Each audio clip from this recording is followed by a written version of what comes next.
Hi guys, previously we have discussed the element detection test, also Lassaigne test.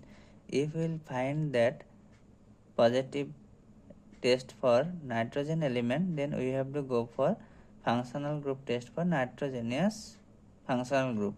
So what could be the nitrogenous functional group? That could be the primary amine, secondary amine or tertiary amine. Those are aliphatic either or aromatic or nitroamide or anilide. Now let's test one by one. We will go for that test for primary amine. If we treated our sample with the ethanolic K solution and chloroform, then if we find an offensive smell, that could be the smell of isocyanide. How that reactions happen? Reactions with KOH and chloroform produce that dichlorocarbon, which further undergo some elimination and rearrangement produce this isocyanide. Now this is the confirmation test of primary amine. So that amine, now the question is that amine aromatic or aliphatic. To understand that, we have to go for azodite test. So if we treat with our sample if with concentrated HCl and further we cool it, this X sample solution treat with the cold solution of NaNO2, and we can find that diazonium salt is formed. And if we further treat this diazonium salt with that alkaline beta-naphthol solution, we can find some this red azodite precipitation, and this will form when we have the aromatic primary amine. Now what is the reaction sequence?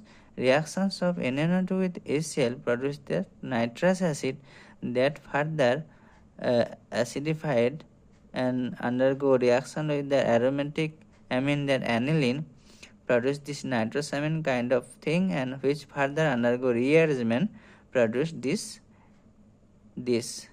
benzene diazonium chloride. Now this again treat with undergo reactions with that alkaline beta-naphthol solution coupled from this red azodite compound. So now we can identify our compound have aromatic primary amine or aliphatic primary amine. If all this test does not work, also we earlier find that nitrogen element, then our sample could have secondary or tertiary amine. Now let's go for tests for secondary amine, that is nitrous acid reactions. If our content sample suppose have secondary amine, treat with nitrous acid, it can form the nitrosamine, that is yellow oil kind of solution. Now if we again treat that sulfuric acid and phenol to that solution, now we can find one red color solution, and that is called indophenol. Again if we add the base NaOH, then solution turns blue color. So red color to blue color, this transition happen. The reactions here, this secondary amine, it will be aromatic or aliphatic, produce this nitronium ion after putting that sulfuric acid, and that undergo reaction with phenol produce this para nitrosophenol, which couples with another molecule of phenol produce this indophenol, which is red color.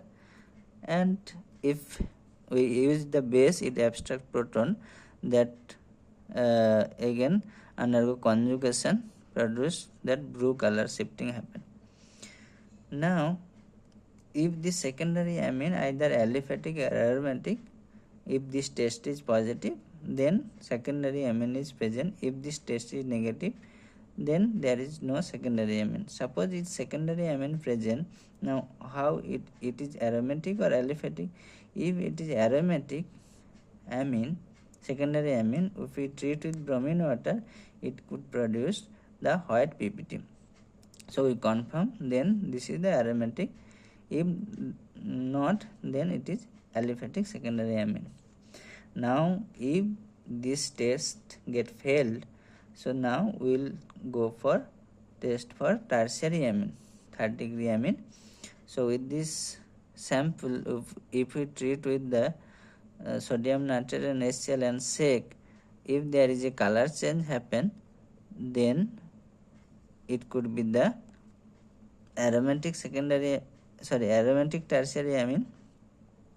If there is no color change happen, so then the tertiary amine is the aliphatic tertiary amine. Now this is the amine part we concluded. If any one of this test does not respond, that means there is no amine type of functionality. Now we will go for test for amide or anilide. So we will have sample. If we treat with the NaOH solution, then if it contains amide, it go hydrolysis, produce this acid salt plus ammonia. So if we will find the smell of ammonia, then it could be amide, or either even we can do the litmus test for this ammonia detection. If it sample contains anilide, after hydrolysis it can produce this acid salt plus aniline. So if we use this solution for carbylamine test and azodite test, both will give the positive test. So after hydrolysis, if it gives that carbylamine test, azodite test, that could definitely the anilide. Now another, if this test for amide or anilide does not give the valid test or positive test, we can go for test another test, that is called for nitro group. The experiment is that Mulliken-Barker test, where our that sample treated with alcohol, ammonium chloride and zinc boiled, and after that we cool and filter the extract. That extract, if we treat with the tolerance reagent, we will find one grey or black shining precipitation. Then it's confirmed that there is a nitro group. What is the reaction? How we can detect that? So if nitro group is present, after reduction, zinc and ammonium chloride produce this hydroxylamine derivative, which that tolerance reagent treated with tolerance reagent silver ammonium hydroxide, it, so tolerance reagent it oxidized this product to give that nitroso product, and itself is reduced to the silver, so which is the shining black color. So that is the one test. And another test is the hydrolysis reduction test, where if there is our substrate have nitro group, we can reduce this nitro by SnCl to HCl to that amine group. Now if this gives the positive test of azodite test, so definitely it was the nitro group in our compound. So anyway, if we find the nitrogen in element detection by Lassaigne test, definitely any of these tests will be the positive test. So thank you.